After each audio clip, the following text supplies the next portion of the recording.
A photo op 6 months in the making.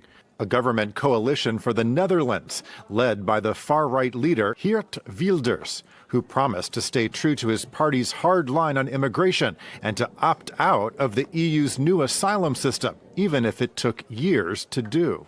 So we first use the Dutch law and the crisis law we have to make sure that there will be less influx of asylum seekers in the Netherlands. And that is something that we don't need the European Union for. That is totally compatible with European law. Wilders said the Netherlands planned to follow in the footsteps of Denmark, which negotiated a deal to be excluded from the EU's asylum policies. But an EU spokesperson appeared to pour cold water on that idea, but added he would wait to hear exactly what the Dutch government had in mind. You cannot opt out of EU legislation. In the past, when certain discussions were taking place on treaties, certain countries, in the context of those discussions, negotiated opt-outs. But we are working on the basis of existing treaties.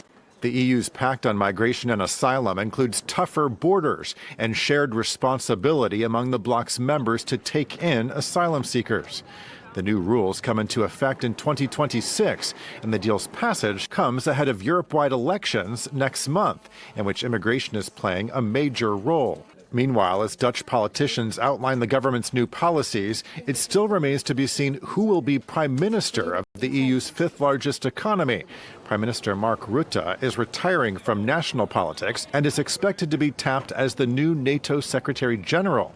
Wilders himself has shelved his ambitions to be PM amid widespread unease over his anti-Islam and anti-European views. Spotlight on the domino